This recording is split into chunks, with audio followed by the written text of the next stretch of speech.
Okay, Todd. So first of all, I noticed Andre Sekera wasn't skating today. Anything wrong? No, just a day. We've got to manage his body as we go forward, and the games are taxing on him right now. So we're trying to do that, give him the days he needs. You know, some might say he just had 3 off at Christmas and played a game, but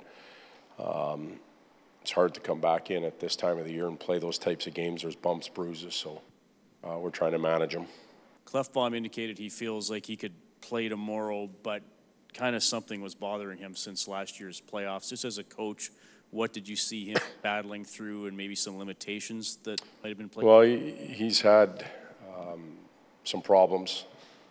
Not severe enough to keep him out of the lineup, but bad enough to affect his play and his mental state. He knows that it was there, so he needed this time.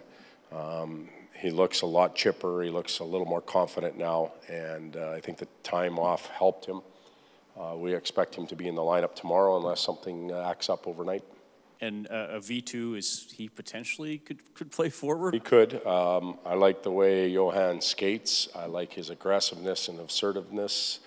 When he played D, he was up there all the time. There's a chance that we might have something there. We've talked to him about it a little bit. He needs to learn that position a bit, but could become a utility guy for us. Not a lot of people would have guessed that Jujhar Khaira would be on the line with Leon Draisaitl when they were penciling things in training camp. But can you just kind of go through how he elevated himself into that position? Well, in training camp, I would have given him that opportunity because he had a hell of a camp. It was what he did when he entered the regular season. It fell off quite quickly. I think he got comfortable and took a deep breath when he probably shouldn't have. And it took him a while to get back in the good books. And do some of the things that he's done now on a consistent basis. But he's earned every minute of his playing time there.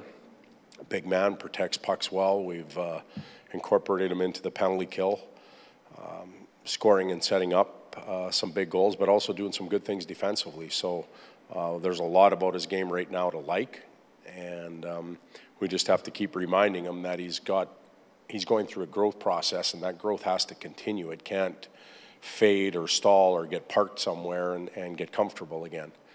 We want him confident but not comfortable.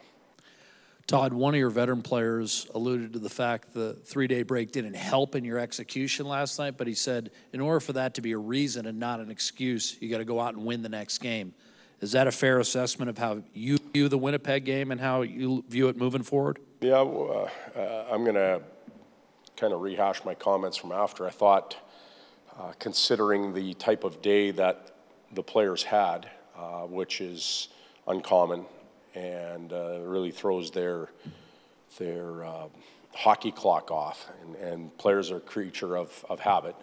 The circumstances weren't easy by any means, and I was a lot more concerned about the legs and the lungs and the sluggishness than I should have been. Because I thought we had a little bit of pop and we skated when we needed to. It was the sharpness mentally in certain situations that got us into trouble. And if we can get that back, I think we'll be fine. What's the biggest difference between Cam Talbot with an .899 save percentage of the first 15 games and the guy we're watching now that looks like the regular Cam Talbot? Did you ever figure out? Confidence and health. You know, and they may go together. Just as Clough was playing beat up a little bit, there were nights when Talbot was beat up a little bit, but never to the point where we thought we needed to bring him out. He fought through things, and goaltenders need to feel good mentally and also feel good physically, and I think Talbot is both of those right now. Okay, see you tomorrow.